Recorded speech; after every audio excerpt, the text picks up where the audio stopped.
Hey, what's good, you boys? It's your boy Gilly, back with another video, but this is not just any video. This is going to be a little mini series I'm going to start on my channel about Leavers 2019. Leavers or schoolies, whatever you want to call it. Over in WA, we call it Leavers. I'm not sure why, but it's a little bit different to over east. Over east, they actually have it in like the city or some shit. I don't know exactly how it works, but down here, you actually go up to Dunsborough for like a week and just live with all your mates. It's literally the dream. If you're thinking about going for 2020, I definitely recommend it. It will be the best weekend of your life. So much dumb shit happens, as I'll get into with this series. Yeah, but it's an absolute hoot and a holler. The way I'm going to do this series is I'm going to break it up into each night. So essentially how it works, so there's this place called The Zone, and it's on 4 of the nights, and we stayed 6. So the first and last night, I'm still going to have stories for both of them, but they don't have an actual rave. So we hired like a little house. Some of my mates actually camped, which is just not the way you want to do it, but we had it lucky. We had a full house with beds and toilets and that. So the day starts off, it's a Monday morning. Me and Gilbert, you know, Gilbert from all the other stories, decide, alright, let's head down now. It was probably just before lunchtime, so about 10:30, 11ish. We start heading down. He comes, picks me up, and the drive's probably about 3 hours down south. It's a very boring drive. Drug addict me, of course, had to bring down all the MDMA. So I had about 15 caps strapped to my nuts. I know, getting a little bit graphic here, but you know, we gotta tell the truth. We can't leave things out. So yeah, I had about 15 caps taped to my nutsack because apparently they were pulling people over on the way down. I don't know if that was true. We didn't get pulled over, but I wasn't just going to pack it in my bag because that's one way you get a charge. And I think about halfway down, I needed to take a massive piss. So I actually had to wobble over to the toilets at this public toilet, unstrap this like sticky tape mess around my sack and piss. But with that out of the way, we were on the way. We were probably about 1 hour off at this point, just getting through the last little stage of it. So we rock up, and we were probably one of the last people to rock up. So everyone else was there, and it was just good vibes. I can't really explain to you if you've never been to it. Everyone is just in the best mood possible. I mean, you get the few odd junkies, but you know, everyone else is just there to have a good time. Everyone was just kicking back. We picked up our alcohol. You know how it is. Cruiser boys, rise up. I had the pink cruisers, but I'm not a very big drinker, especially because I was underage at the time. I wasn't going to just smash out piss. I'll give out tips and tricks along the way on how to survive Leavers because most of my mates did not get to every rave. There was only one other person in my house. We'll call him Seti. Me and him were just vibing. We got to every single rave and we went hard from the start to the finish of every single one. You know, we're just kicking back. Everyone's just smoking billies, sinking piss. I don't smoke billies. I didn't want to smoke that whole time, so I did not touch a single bit of bud. So me and Seti were the only ones out of everyone that didn't smoke weed the whole time. So we were just drinking, vibing out, because you know there wasn't a rave tonight, so we weren't really planning on going too hard. We're just sitting there, and then we got word from our other mates way further up the coast that were like staying at this like sort of caravan park thing, that there was this massive beach party going on with thousands of people because everyone just wanted to go out on their first night. Everyone was just keen to get rowdy. So as soon as we heard of this, we said say less, let's head out. So pretty much the whole house set out to walk down the main road. And the way Dunsborough works out, it's just a little town, and there's just this big main road that goes through it, and it just goes straight. So the walk is fucking boring. I only had about 2 cruises, so I wasn't drunk at all. And we set off to walk this pathway. Now, we didn't actually know how far away it was going to be until we got the actual address. And on the first night, you really don't want to be stressing your body this much. You really want to be saving all your energy for the raves. But nonetheless, we already started on the journey, so we had to follow through with it. So about 30 minutes in, some of the boys were stoned and they couldn't be bothered walking. But there was me, Seti, Gilbert, and we'll call this bloke, we'll call him Walkman. Now, Walkman is the one that had the illegal house party. It was just us lot. Oh, and there was one other bloke, we'll call him Bell. You know, we were walking, and then about halfway through, it cuts into like this little river. You're walking on like this like pathway behind it. And as we're walking up the coast, there's just little pockets of little parties on the beach going on and just people getting absolutely rowdy. But there was this weird little pocket of people. I reckon there's probably about 50 of them, and they were all spread out. And we walk up past these people, look like they're having a good time. And there's this one bloke, I'm walking past him, and then I just feel a hand on my shoulder. I turn around, and this guy, his lips are all cracked, and he's like, bro, do you please have any gum? And I'm like thinking in my head, bro, what the fuck? It's the first night. Obviously, I don't have any gum on me. I'm not going to gurn tonight. Unlucky to the poor fella. I had to tell him no, but this guy was gurning his hole off. I reckon it was probably his first time dropping caps. You know, the first time you drop them, you look like an absolute zombie. Anyway, that passes and we finally get to this party and it is going off. There is probably about 500 people here, all just on the beach vibing. There's music coming from a Yui boom. Think about this, right? 500 people and a tiny little Yui boom. That's what we were working with, but it still was working out. We got there a bit late, so everyone was just smashed avo. And we just decided to sit on this little bank up the back where there wasn't too many people. And you're seeing everyone, you know, from private schools to dodgy public schools to my school, just everywhere, just the most random people. That's another good thing about Levers is you just see everyone. Like, you might have not seen these people in about 5 years, but they just wander up. And yeah, it's a good time. Anyway, since I had no alcohol on me and I was looking at everyone fucked up, I'm thinking in my head, what's the next best thing? And drug addict me thinks caps. Now, I had a few caps on me. I took 15 down and I was planning on eating all 15 over the 5 days, which is absurd. But you know, I gave them out to the house. It is what it is. But anyway, I had about 3 caps on me. So I was like, fuck it, I'm going to drop one.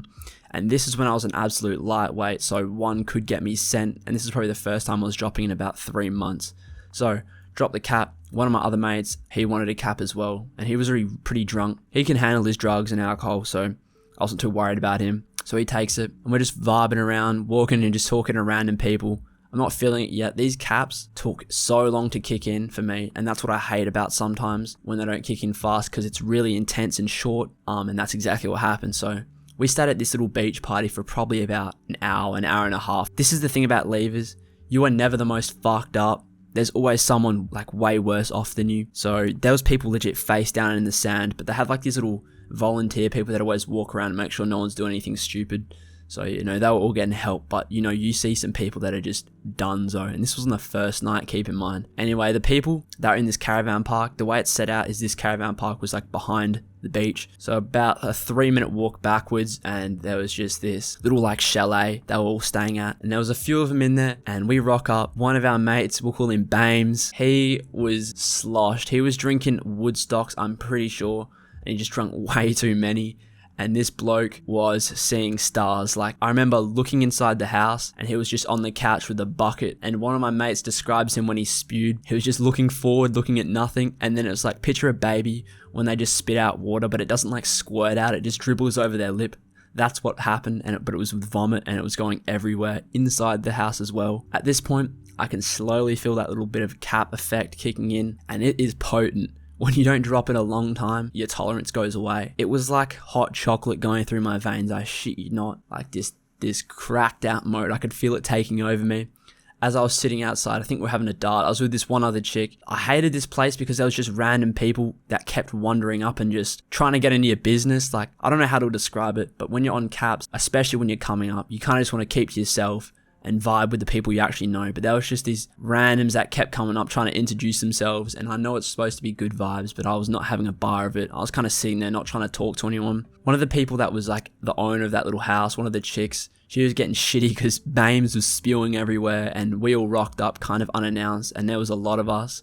So she was like, everyone has to go. And also with these houses, you pay a bond. So if something gets broken, or you stay, like, if there's too many people past curfew, you get the bond taken away, and that's about $800. So fair enough. She kicked us all out.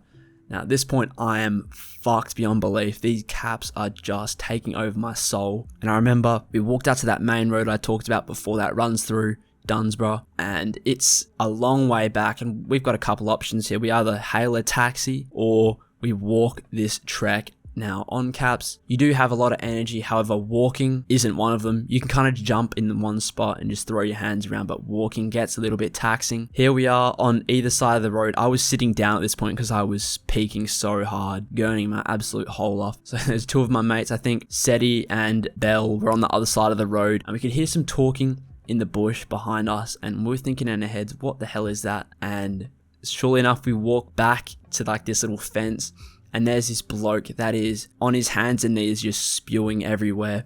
And these people are called red frogs. They're the helpers I was talking about before. They can pretty much just give you like some options and tell you on what to do. So we asked them, do you have any like taxi services that you can call to like your location? Luckily enough, they did. So she sorted us out a taxi. Obviously we had to pay for it. But this red frog could tell I was off chops. She kept asking what I was on, And obviously I'm not going to snitch on myself. I was just saying I drunk too much. I reckon there's probably more people on drugs down there than actually drunk, which is kind of fucked, but you know, it is what it is. Anyway, we hop in this taxi, we fly back to the little house, and all is good. Everyone hits the haystack. I'm still geeking, so I'm not going to bed anytime soon. So there was this like couch that, I don't know if you know what they look like, but they fold out into like a little bed.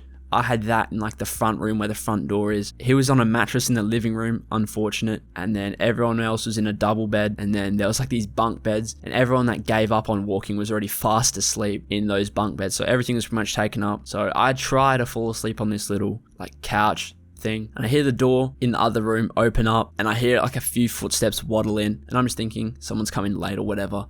Think nothing of it. And then I hear some strange noises. I'll just say that. And these strange noises, when you're on caps, and especially I started to come down at this point, were throwing my vibe off. I'm not going to get into detail what happened. Let's just say someone in the living room was having a root, and I could hear every single second of it because it was on the floor. It was like old floorboards, and I could hear shit creaking, like movement, and it was getting to my head. If I was sober, I probably would have just plugged my ears and deal with it. Since I was capping, I wasn't having a bar of it. And I just got out of my bed, grabbed a cruiser and walked out the front. And at this point it was about 3 in the morning and it was freezing cold because this place is like next to a beach. And I'm thinking in my head, fuck this shit, it's the first night and I'm outside at 3 a.m. and everyone's fast asleep or getting muns. But you know, we troop on. I just necked back this cruiser, walked back to the house, go to open the front door and boom, it's locked. I'm thinking, what's the next best option? I walk around to the back door. Obviously that one's locked and I peer in and the two in the that were mooning in the front room or like the kitchen area were fast asleep. And I'm thinking, after what I've just heard, it's going to be awkward as fuck. I don't want to wake up them. I know it's a weird way to think of it. I should have just banged on the door and said, fuck you, let me in. But I was thinking strange because like I said, I was kind of drunk and I was capping. So I walk back and I'm thinking about my options here. And I see this couch on the front porch. And I think to myself, I either sit here and be miserable or I try to sleep on this front porch couch. And, you know, I decided, fuck it, we're going for the front porch couch. I walk to this couch and there were mozzies absolutely everywhere and had shorts on as well. So what I had to do was get a pillow, this like long ass pillow, and put it over my body and like lay like a stick figure underneath it and try not to get any of my body hanging over, otherwise I'd get bitten to death. And my phone had about 2% on it. So I just had a Joe Rogan podcast playing on SoundCloud and fell asleep somehow, some way. And I woke up in the morning to Seti saying like, what the hell are you doing outside? And what happened was when I fell asleep, this like weird, because it was windy that night, this dust was flying everywhere and I was literally black in the morning from this like dirt and dust. So I had a shower and all was good. So that's the morning of the next day. I'm going to leave it at that. On Wednesday, we're going to have the following up part of this. Like I said, it's going to be about 5 parts. And this night is the first night of the raves, the zone, whatever you want to call it. That make sure you're dropping a like, dropping a sub, boys. Support this series. It's probably going to be the best series you'll ever hear on my channel. A bit of a longer one for your Monday Arvo. But yeah, that's pretty much it. See you guys in the next one. DJ, run that tune. It's been hard as a typical black. It's M-I-Z-Y or M-A-C or Samurai Jack. Life's really been about freeze and R.I.P's. It's turning me mad. When I think about this, I scream. I try go sleep and then I see lax. It's the return of the team that combat with 2 shanks and attacks. Double S. That's Spartan Supreme. Everyone's screaming out diligent. Do you even know what diligent means?